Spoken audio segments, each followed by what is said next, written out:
Elhamdülillahi Rabbil alemin ve lâkibatul muttaqin ve salatu ve selamu ala seyyidina Muhammed ve ala alihi ve ashabihi ecmaîn. Allahumma rabbi yasrullah ve asrabidan bil hayr.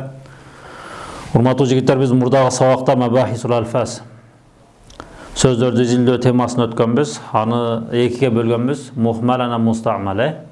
Muhmal degende oşolda janağı mani berбеген sözdür. Anan musta'mal oşol mani berген sözdür. Anan oşonu biz ne kılabız? Çaşoğuzda koldanabız.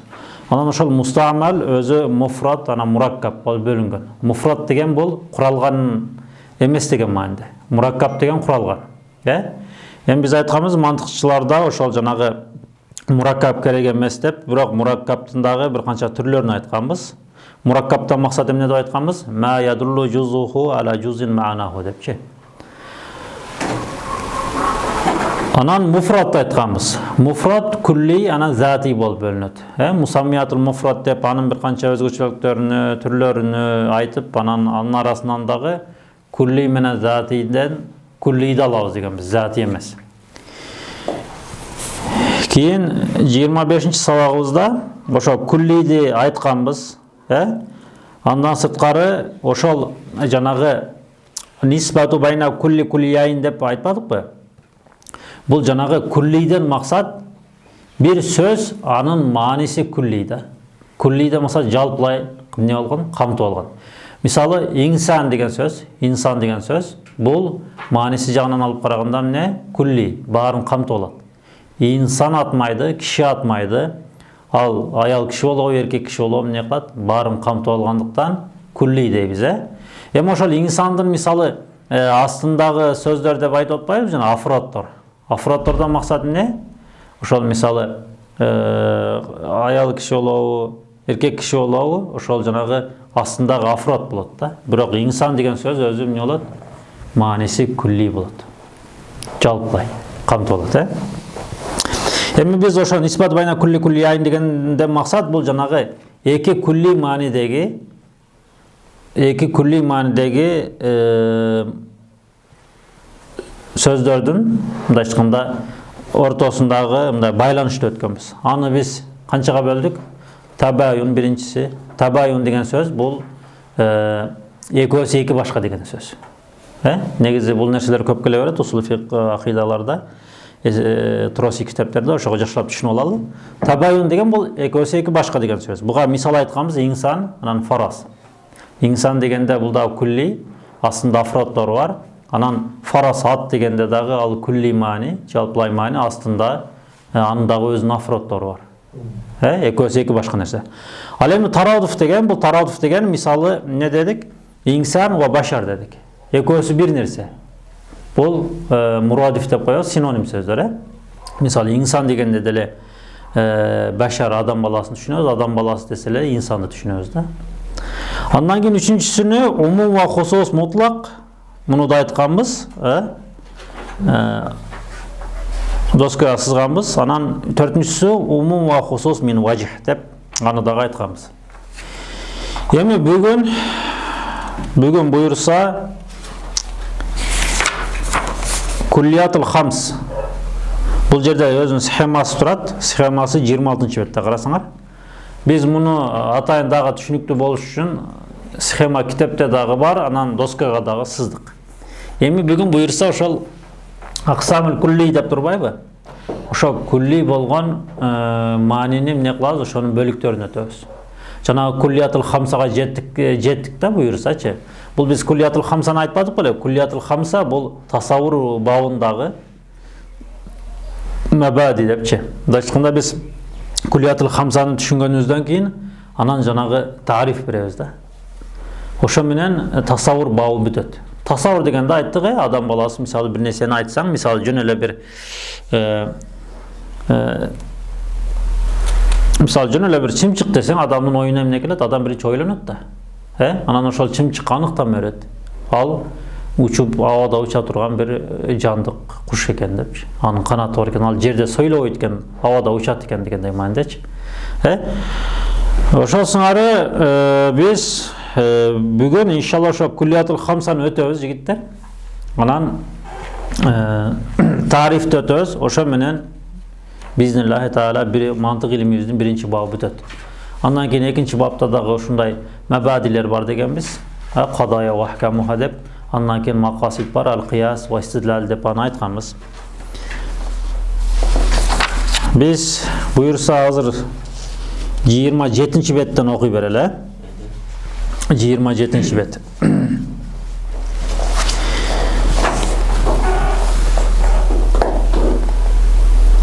Жиырма жетінші бетте қарасаңар, хуал муфраду кулли деп тұрады. Ғарадна мин хаза тақсим, бұл тақсимден мақсатымыз, бөлімден мақсатымыз хуал муфрадул кулли. Жаңағы біз мустамалды бөлдік та, мустамалды. Абахисул алфаздачы. Муфрад ана мураккаб қылып.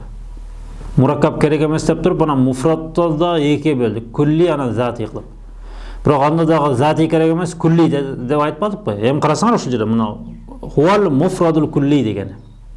Ва хуа янқасиму кама райта иля, бұл сен көріп тұрғандай эле, бұл бірінші екеуге бөлінеді, екіге бөлінеді. Біріншісі зати. Анан астында екіншісі не? Аради деп тұрады. Эми биринчи ошол зати менен арадиди кантип түшүнүп алабыз? Карасаңар, зати ва хуа ма лайса би харижин ани зат. Бир нерсенин затынан чыкпаган нерсе. Бир нерсенин затынан чыкпаган нерсе. Ка каулина ал-инсану хайван натык. Мисалы, инсан дегенде биз эмнени түшүнөбүз? Ой жүгүрткөн жандыкты түшүнөбүз. Мындай айтқанда ошол фал хайвану ва натику затиян. Хайван менен натык затиян лианна ал хайвана дахилу фи затил инсан. Анткени бул жерде жанагы жандык дахилу фи затил инсан, инсан ичине кирет деген сөзү, бул инсан, бул тирүү жандык деген сөз да. Ошондуктан бул жанагы зати деген эмне дейсе, ва хуа ма лайса би харижин зат. Ал заттан, бир нерсенин затынан бөлүнбөгөн нерсе. Бул жерде жанагы мантык илими зээнге, адамдын пикирине акыл ачкычы болуп атпайбы? Бул мындай зээнде де мындай көбүнчө мындай ойлонуп эле түшүнгүлө. Анан зати десе жанагы физикадагы зат андай деген нерселерге ой кетип калбасын да. Бул жерде затиден максаты эмне экен? Ва хуа ма лайса би харижин зат. Бир нерсенин затынан чыкпаган. Мисалы, инсан дегенде бул эмне? Жандык, тирүү жан дегенчи. Мисалы, инсан эч качан тирүү жандык инсандан чыгып кете албайт да. Жолбосо инсан деген андан чыга албайт. Зати деген түшүндүк. Эми ылдый жакта окубай туруп, арадиди биринчи түшүнүп алалы. Бул зати өзүнө эмнени камтып алат? Үч нерсени. Карасаңар, доскада да жазып атабыз. Мисалы, аксаму кулли, зати, анан аради болуп экиге бөлүнөт экен. Зати дегенден максат джинс, фасыл, анан эле үчүнчүсү наун деп айтканбыз.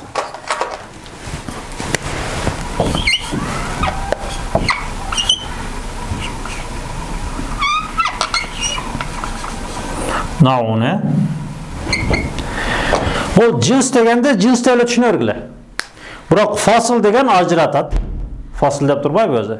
Ажыратат. Анан нау деген бул эмне? Түрү. Азыр эми биз ушуну ачыктайбыз. Бул джинс деген эмне, фасыл деген эмне, анан нау деген эмне. Азыр бул жерде джинсты аныктамасын айтпай туруп, арадиди дагы бир сыйра түшүндүрүп берип атат.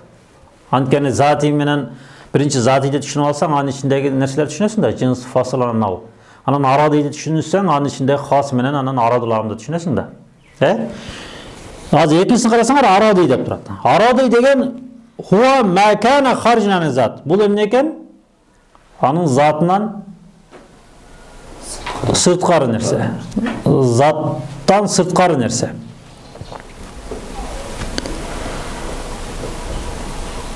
Мисулу ад-дахик. Дахик бинисбати лил инсан. Эмне бул?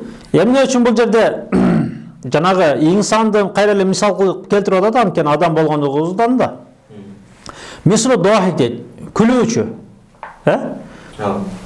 Жандыктардын арасынан Күлгөн ким экен?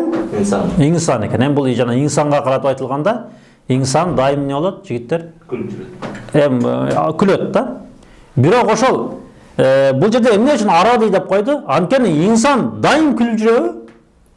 Жок да. Бизде дайым күлүп жүрсө аны эмне деп коет? Жинди деп коет. Туурабы? Бул жерде максатчы, карасаңар, эмне аради дегенде түшүнгүлө, бул дайым адам менен кошо жүрбөгөн нерсе да. Адам дайым эле күлүп жүрбөйт да. Zaten bir nersede daim bolgan nerse, aradığı bir nersede daim bolbogan nerse. Дайым болбогон нерсе. Кээде болуп калган нерсе. Заты дайым болгон нерсе, аради кээде болуп калган нерсе. Ошону түшүнгүлө. Бинисбатил инсан, файна дихка анткени күлүү дейт, лейса жузан мин затиге. Адамдын затында эмес. Мындайча айтканда бир адам эч күлбөсө, анда ал адам эмес деп да айта албайбыз. Эми күлгөндө дегенде ошол жана каткырып күлгөндө да. Пайгамбар саллаллаху алейхи вассалам каткырып күлгөн эмес дейт. Жылмайып эле айткан дейт. Жылмайып күлгөн. Бал хуа дейт харижун анизат. Ал затынан не? Тышкары. Ва хазигил хасса, бул жерде хас, лянна дихка хасын лил инсан. Бирок бул жерде эмне үчүн арабтан дагы арадул хас деп айтып атат? Анткени ошол жанагы күлүү бар го, бир гана адамга таандык болгондуктан да. Жол болсом уйдун күлгөнүн көргөнсүңөр. Эшектин күлгөнүн, мисалда. Жок, көргөн эмеспиз. Хас дегенде түшүндүңөрбү? Хас дегенде ошол өзгөчөсү да. Өзгөчө, бирок дайым болгон эмес. Эми кийинкисин айтып атат. Месру мутанаффис фаиннаху айдан харижан зат. Мутанаффис деген эмне деген сөз? Бул жанагы дем алат деген мааниде да? Жандуу. Валейса жузан минха. Илля аннаху амун фил инсан ва гайрихи. Лиза суммия арадан. Ошол себептен арадул ам деп айтылды. Ам дегенде бул жалпылай да. Эми бул жерге азыр мисалын айтабыз. Ва бихада ятабаян анна аксамал кулли хамса тусамма куллиятул хамса. Жанагы бешөө болуп атпайбы? Ошол себептен жанагы куллиятул хамса деп аталып калганын себеби эмне? Бул жерде мисалы мутанаффис деген сөзчү, бул эмне үчүн муну арадул амга мутанаффисти коюп атат? Анткенчи башка жандыктар деле дем ала алат да. Туурабы? Ошон үчүн бул мутанаффис дем алат деген нерсе жалпылай болуп кетип атат да. Бир гана эле инсанга тийиштүү эмес. Бирок күлүү бою мындай күлөт дегенде бул инсанга гана тийиштүү. Дем алат дегенде мисалы сен деле дем аласың. Ошол сен көз айткан жандыктар, жаныбарлар деле эмне алат? Дем алат. Ошон үчүн ал жалпылай деп койду. Өзгөчөгө дахикти киргизди да. Эми караңар, бисмилла, баштайбыз. Биринчиси джинс, эми ушулар сызгыла. Азыр бул жерде мына зати менен арадидин аныктамасын айттык, муну сызып алгыла. Зати деген вахуа ма лайса би харижан зат, ал эми аради деген вахуа ма кана харижан зат деген аныктамасын сызгыла. Эми биринчиси джинска келдик. Джинс дегенден максат тиги затидин ичиндеги. Джинсты эле которуп туралы азыр. Куллиюн дегенде максат мааниси күлли. Туурабы? Мисалы джинс дегенде мисалы джинстын ичине толтур нерсе кирет да. Куллиюн мақулун. Мақулун деген эмне? Бимана махмулун. Биз буга чейин айттык. Мантыкчылар муптаданы эмне деп айтат? Устав. Жок, мантыкчылар. Манатикка. Ал-мавду деп айтат. Мавду деген ошол инсан деген ысым адамга коюлгандыгы да, мафулун бих. Мавду ошон үчүн. Ал эми махмул деп эмне дедик? Хабарда махмул дейт. Мисалы буга эмне дедик? Зайдун салихун. Зайд, мисалы халидун салихун. Мисалы да эми. Зайдун бул мавду болсо, салихун бул махмул. Махмул деген сөз эмне? Махмул деген сөз мисалы бул жана көтөрүп жүрүү болуп калбай, көтөрүлүп жүрүлгөн, мисалы мафулун бих болуп атпайбы? Бул жанагы Заид таквачылыкты өзүнө көтөрүп жүргөндүгү. Мындайча айтканда Заидти биз бул аябай салих, жакшы адам деп сыпаттап атпайбызбы? ошол сыпатты зайд дайым мындай көтөрүп жүргөндүгү болгондуктан эми бул жанагы негизинен сыпатты көтөрүп албайбыз, жанагы бул неме предмет нерсе эмес да. Бул жанагы мааниде. Ошол себептен мавду махмул деп түшүнгөнбүз, муну эсиңерден чыгарбай тургула. Бул жерде айтайын дегени куллиюн мақулун. Мақулун дегенден максат махмулун. Өзүнө алып жүргөн аля касирина мухталифина бил хакыйка. Бул жерде ушул аныктамасы, ушул жерге фил хакыйка деген жерге чейин сызгыла, өзгөчө мухталиф дегенди сызып койгула. Анткени мындай да бул. Бул джинс дегени куллиюн мақулун аля касирина мухталифина фил хакыйка. Акыйкатында максат махиясында, айтканбыз афратларында же болбосо не мухталифин ар түрлүү. Бирок мааниси жагынан жалпылай берет. Мисал карасаңар, фи жавабин ма хуа. Жоу, аны жоу, ма хуа. Ал эмне десе, мисалы кал хайван. Мисалы хайван дегенде эмне дедик? Жандык. Бинисбати лил инсан вал фарас вал химар. Хайван дегенде жигиттер, бул жалпылай айтылып атпайбы? Бул хайван дегенде бул инсанды да ичине камтыйт. Фарас атты дагы ичине камтыйт, анан химар эшекти да ичине камтыйт да. Туурабы? Жандык. Анткени аларда эле жандык бар. Бирок биз алардан айырмалабыз эмне? Акыл менен да. Акыл менен айырмаланганда аны башкача атайбыз. Бирок биз азыр джинс дегенде ошо жалпылай эле эмне болот? Бир мындай кулли маани.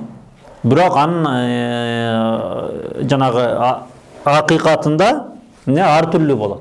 Ар түрлүү болот дегени ошо инсанда болот, хайвандан максат, хайван фарас да болот, хайван химар да болот да. Фаинаху юқал ма хуа инсан. Эми ошол инсан деген эмне? Адам деген ким бул, десе, ва ма хуа фарас. Анан ат деген эмне? Ва ма хуа химар. Эшек деген эмне десе, фа юқал хайванун. Алардын баарына мындай хайван деп жандык деп айта берет да. Жандык, же болсо жаныбар. Ичинде руху бар дегендей мааниде да. Түшүндүңөрбү жигиттер? Бул джинс дегенде түшүндүк. Карагыла, джинсти сызып койгула, фи жаваб ма хуа. Экинчиси болсо фасыл. Фасыл деле куллиюн болот.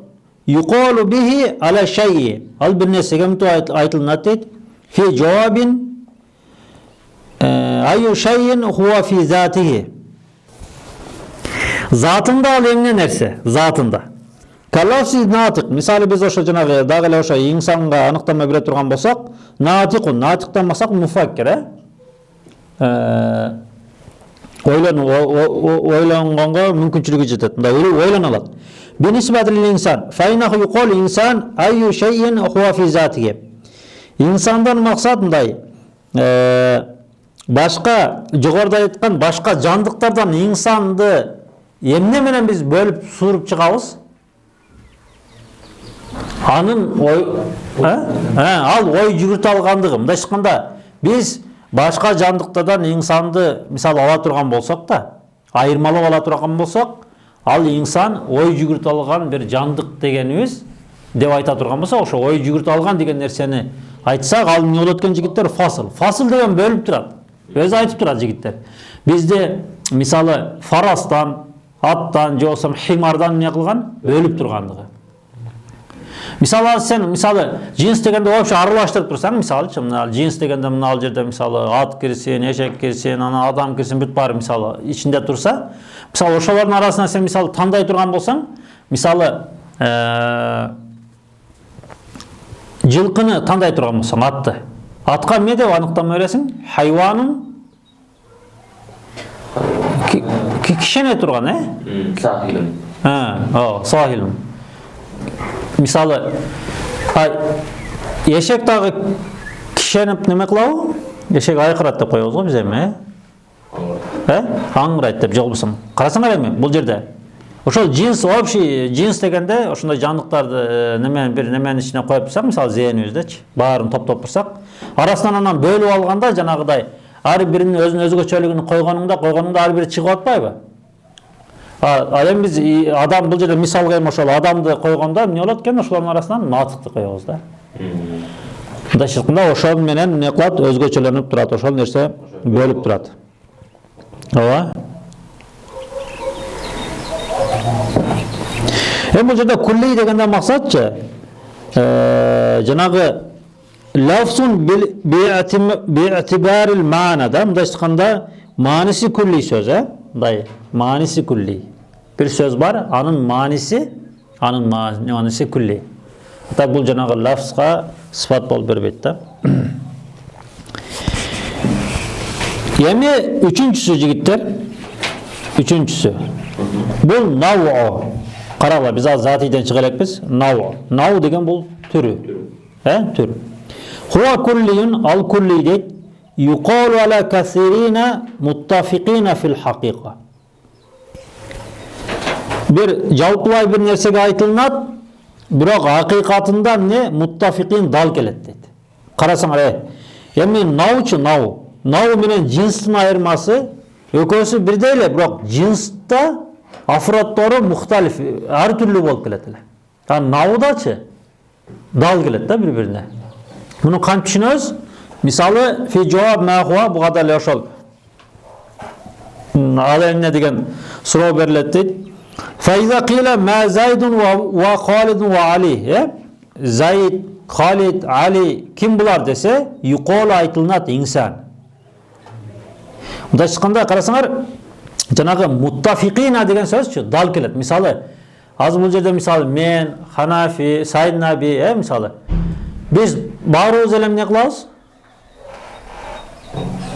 Hakikatımız birday bolup atpayбы? Bu janağı insan türü da. İnsan türü. Bravo. Afratlary emne kılat? Afratlar bir-birine dal kelip atat. Antkeni barыбыз insan bolup jaralganбыз. Bunda çıkanda nav'u uşul. Hem bu türü düşünüktü. Hem uşul üçösünün anıktamasını sızıp algıla. Üçösüne kanday suroo berilet, anı da ayttık. Biz hazır emi zatiydi içinde üçösünü hazır büttük. Cins, fasıl, nav. Emi jigitler nav төртүнчүсү келет. Төртүнчүсү бул доскада сызылгандай эле. Бул жакта да силердин китебиңерде схема турат. Бул не? Хас менен арадыл ам. Мындай айтканда арадыл хас, анан арадыл ам да. Эми бул арадыл хас, анан арадыл ам деген эмне? Төртүнчүсү. Карасаңар, биринчи хаска баштадык. Kulliyun. Bul dağı manisi kulli eken. Yuqal alal şey'i bir nesege ne aytılınat? Fi cevabin cevabu ayyu şey'in huwa fi ardihil khas. Ayyu şey'in yumayyizu dep koyat, emne bölet degen manide da. Ayyu şey'in fa iza qila misal bir sir aytalı. Ayyu şey'il insan fi aradil khas yuqalu dahik. Hem bu janagıda başında aytılganda ele khasты aytып öttük.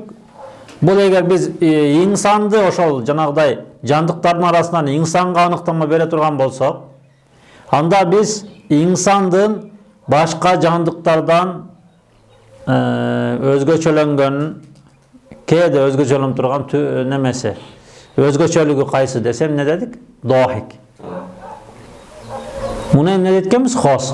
Khas özgöçölөнүp, oşol insanga gana özgöçölөнүp turat. Meli mına khas menen fasıldı ekön ayırması var.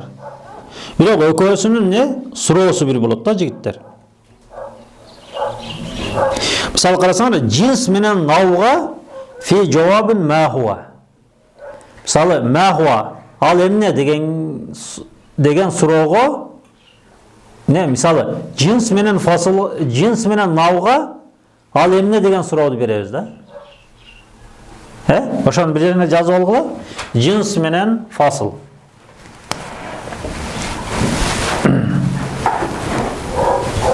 Cins menen ne dedik? Annav. Cins menen annav.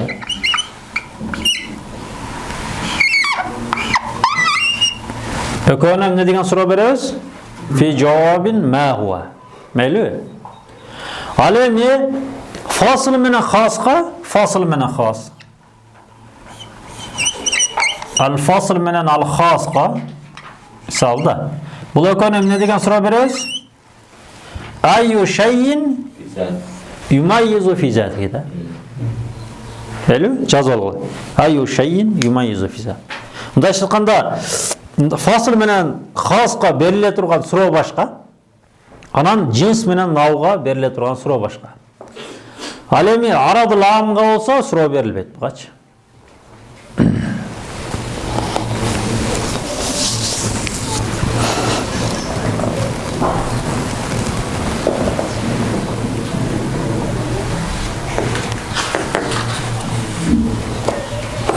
Emin beşincisini qaralım. Aradul am degen kulliyun yuqal ala ma tahtahu haqaiq muhtalif qawlan aradiyan. Mislu az misal menen bil misal yattad misal menen ne olat? O söz açıqtalat. Bil misal yattadihul maqal bile. Ha şonday. Mislu an yuqal det mal insan ve mal faras ve mal himar fi ardihi al-am. Misalı ушундай бир арадылам деген ушундай бир өзгөчө неме экен, бөлүк экен. Бул ошо жанагы инсанга дагы жандыктардын баарына эле түшө берет экен. Бул эмне десе, мутахаррик. Кыймылдайт. Ошо ат деле кыймылдайт, чымчык деле кыймылдайт, адам деле кыймылдайт. Же болбосо ат деле дем алат, адам деле дем алат, чымчык деле дем алат да. Мутанафис дегенчи. Мындайча айтканда бул эмне жалпылай эмне кылат экен? Баарына тиешелүү бир сыпат айта турган болсаң, анда арадул ам деп айтылынат экен. Биз аксамул кулли экиге бөлгөнбүз, зати аради болуп, анан затиди үчкө бөлдүк. Джинс, фасыл, нау. Ал эми арадиди экиге бөлдүк, хас, анан арад. Арадул хас, арадул ам болупчу. Эми ушул арадул хас өзү экиге бөлүнөт, анан арадул ам да өзү экиге бөлүнөт. Wal aradu yanqasimu ila al-qismayn. Эми арад дегенден максат ошол арадул хас менен амды экөөнү тең камтып кетет да. Экиге бөлүнөт дейт. Биринчиси лазимин, экинчиси муфарик. Лазим деген сөз ошол дайым ээрчип жүрөт, муфарик деген сөз кээде ээрчийт, кээде ээрчибей калат. Эми мындайча айтканда ажырайт деген сөз да. Ажыраганда убак болот. Мисалу лазим, лазимге мисал дейт. Мулазаматул халава лит-тамр. Таттуулук бул тамырдын, тамыр дегенден максат эмне? Курма. Мындайча айтканда таттуу, ширин курмалар бар го. Жесең аябай мындай. Сонунда оозуңда дамы кылат дегендейчи. Ошол жанагы таттуулугу ошол курманын не? Курмада дайым болот да. Мулазама деген сөз өзү жайым ээрчип жүрөт деген сөз да. Kurma daim ne olur? Tatlı olur diye söz. Ve dehku ve taacub lil insan. Alemi adamga jılmayıp жүрүү, таң калуу адам үчүн дейт. Эми бул жерде мына экинчи мисалды силер азыр башыңарда отпай албай эле тургула. Силер биринчи мисалды алгыла. Мулазаматул халава лит тамр. Бул биринчисиге мисал. Лазимге мисал. Алеми мисалул муфарик. Дегенге мисал мислу Mulazamatul faqr wal marad lil insan. Adam daim эле кембагал болобу? Жок. Эми кээде кембагал болуп эле жашап өтүп кетиши мүмкүн. Эми бул жерден максат мындай. Mulazamatul marad деп койсок дагы жакшыраак да. Адам daим эле ооруй береби? Жок, оорубайт да. Кээде оорuyт.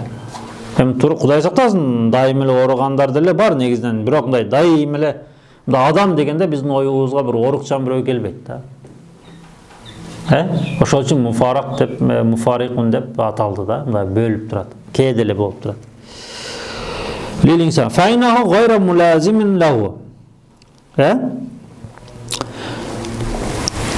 Болду, ушинтип бөлүп койсок болот. Же болбосом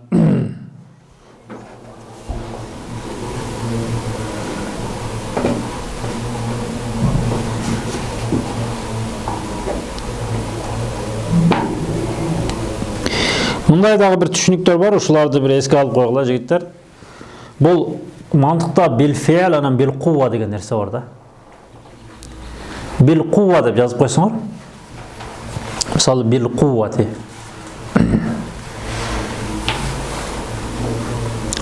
Мисалы ошол лазимге мындайча айтканда мулазамага, мулазамага каддахик бил кува.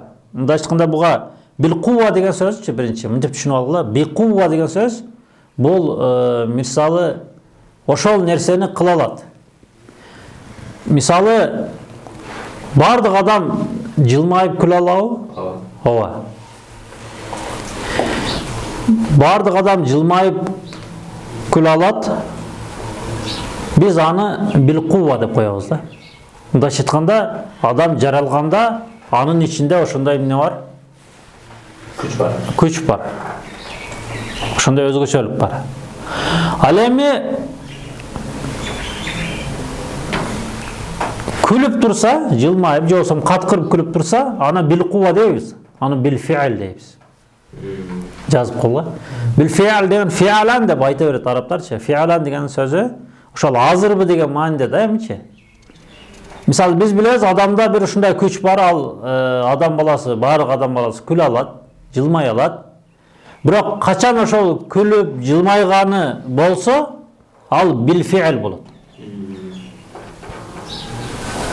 Ушундай бил кувванан бил фиал деген нерсе бар. Ошону мындай сызып койсоңор, азыр бул жерде дагы ошол нерсе түшөт да.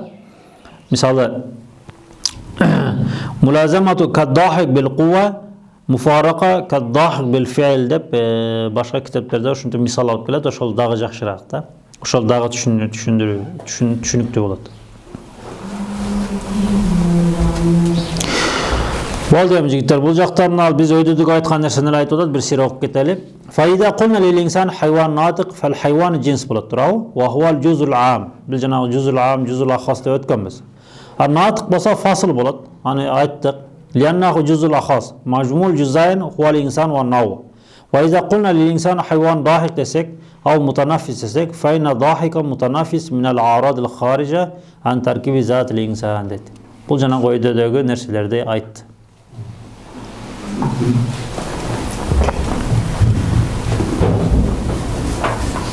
Эгер бир адамга, инсанга аныктама бере турган болсок, мисалы куллиятыл хамсада да,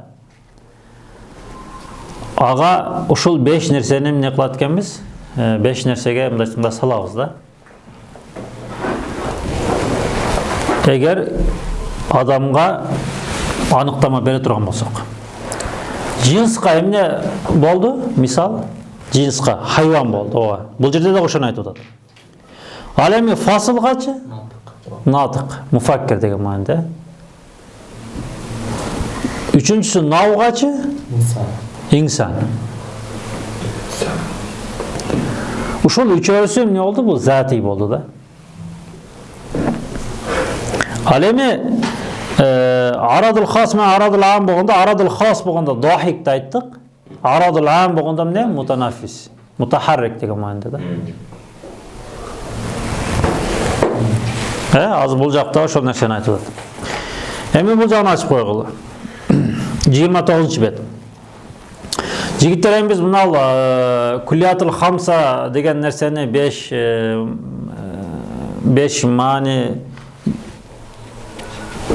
мааниси күлли 5 нерсе деп айтып атпайбызбы?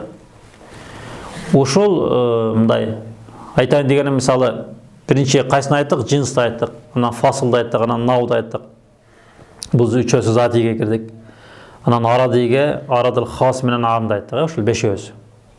Ушул 5-өөсүнүн дагы эмне бол? Даражалары бар да. Эми айтайын дегенибиз тажабай угуп тургула. Анткени илим ушундай экен. Кыйналбастан алам десең илимди, сенин надандыгың билинди деп коет го. Эми бул негизинен мындай, бунун даражалары көп билине бербейт, бирок ошондой болсо дагы биз жанагыдай терең түшүнбөсөңөр дагы ушундай нерсе бар экен деп ойлой берсеңер. 29-чу бет карасаңар. Маратубул джинс вал фасл. Бул жерде джинс менен эле фасылдын несини, даражаларын айтып койду. Ал же башка кайсылар бар эле андан сырткары? Нау болчу. Турабы? Эми бул жерде эмне үчүн жинс менен фасылды айтты? Анткени бул башкаларга караганда дагы керектүү болгондуктан ушуну айтып атат да. Эми карагыла окуйбуз. Биринчиси жинсун баидун. Жинс үчкө бөлүнөт экен. Жинсун баидун алыс жинс, жинсун васатун ортоңку жинс, анан жинсул кариб жакын. Ушинтип үчкө бөлүнөт экен жигиттер. Ал эми научу, нау өзү дагы нау али, нау сафил, нау мутавасситан, нау муфрат болуп, нау 4кө бөлүнөт. Жазып кое берсеңер, нау канчага бөлүнөт экен? 4кө бөлүнөт экен.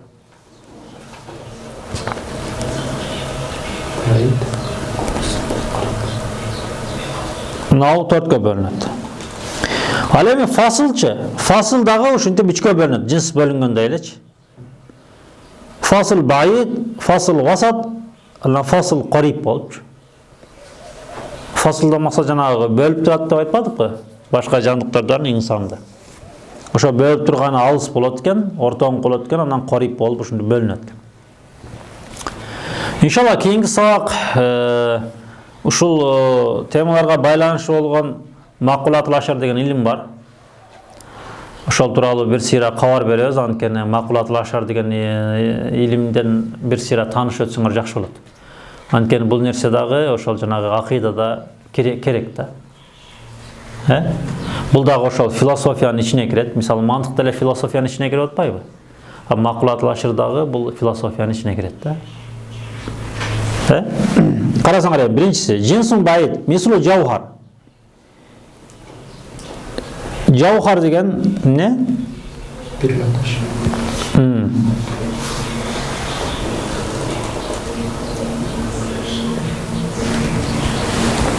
Эми бул жаухар арат тууралуу биз мурдагы кийинки сабагыбызда дагы айтабыз. Мына макулатул ашар деген нерсе бар, мына карасаңар китеп.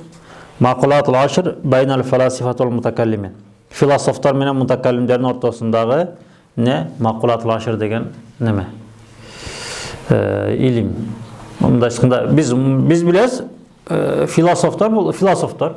Биз философбузбу же мутакаллимдерденбизби? Албетте биз мутакаллимдерденбиз да. Мутакаллим деген бул акыйда алымдары. Эми ушул китепте кийинки сабак бир сыйра үстүртөн айтканда, анан дагы жаухар араттарга өзүнчө токтолобуз. Азыр силер мынтип түшүнүп койсоңор, жинсун байит деген мисалы жаухар. Ва юсамма жинсул ажнас. Анан ушул жинсул байит жинсул ажнас деп дагы аталынат экен. Жинсул ажнас. Ошо жинстердин жинси деп чымда айтканда эми. Өзүнүн үстүндө жинси жок болсо ошондой аталат экен да. Изла жинса фавко. Анын үстүндө жинс болбосо. Бул деген сөз эмне? Бул деген сөз биз айтабыз, бул мутакаллимдер бул ааламды Алла Таала жараткан деген нерсени айтат да мутакаллимдер. Биз негизинен шариятыбызда бул ааламды Алла Таала жаратты. Эми бул аалам негизинен эмнеден турган десе, ошол жаухар менен арат деп айтышат да. Жаухар деген сөз бул өзү менен өзү тура алат. Эми бул жанагы кийинки сабагыбызда иншалла бул тууралуу айтабыз. Азыр бул жерде мындайчыканда жаухар деген нерселер мынтип түшүндүрүп коелу. Жаухар деген ал бөлүнбөй турган нерсе. Бөлүнбөй турган нерсе. Ал жисимдерди, жисимден максат эмне? Телолорду да түзүүчү негиз. Мындайчыканда барлык дегенден максат жанагы тело, дене, предмет, ошондой нерселерди түзүүчү эмне экен? Негиз. Ал эми жисим деген эмне десе, жисим бул өлчөмгө ээ болгон нерсе. Башкача айтканда узуну туурасы бар нерсе. Жисим дегенде жазып алсаңар, өлчөмгө ээ болгон нерсе, мындайчыканда анын формасы бар да.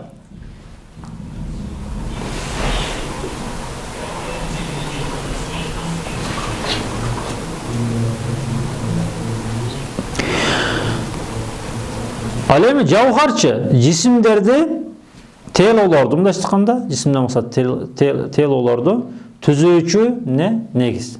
Ошентип койсоңор болот. Эми бул жерде джинсун баиттин экинчи аты эмне экен? Джинсул ажнас. Изла джинса фавқу. Өзүнөн мурда джинси болбосо. Муну джинсул али деп дагы эмне кылабыз? Атап койсок болот. Өзүнөн мурда мындай бөлүнбөй турган нерсе өзүнөн мурда жок. Өзүнөн жок деген нерсе эң жогору ушул джинсул эмне экен? Баит экен да. Эми джинсул васат деген мислу джинс, ва хува аллази якуну джинсан лима тахтаху наван, анан бул жанагы ортодо турат дегени,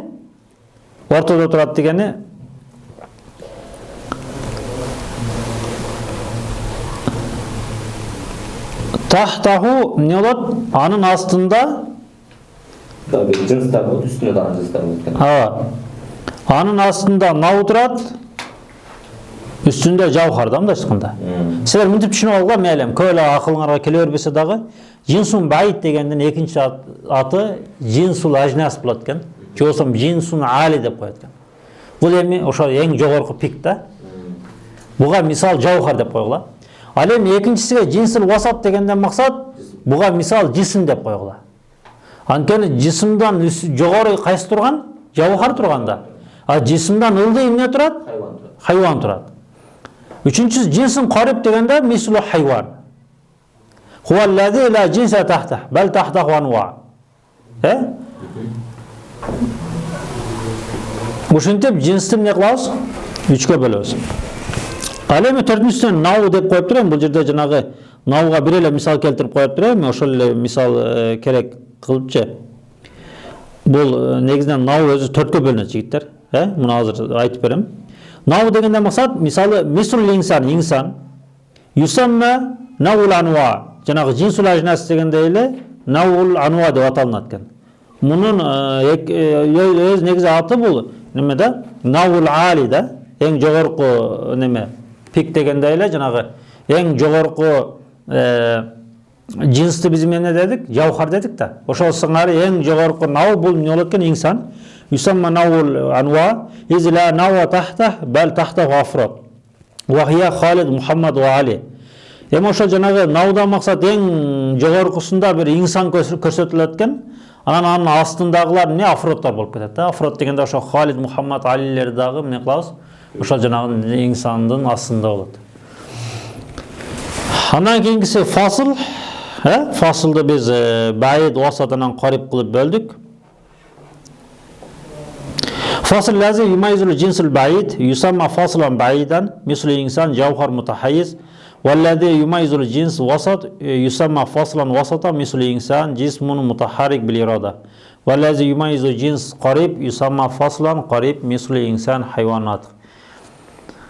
Эми буларды дагы ачыктайбыз, бирок жанагы бизге эми ошо көбүнчө керек болгон нерсеси ошо джинсун баид болгондуктан бул жанагы джинсул ажнас деп айтып атпайбызбы? Негизинен макулатул ашар деген ошол жанагы джинсул ажнастан болот да.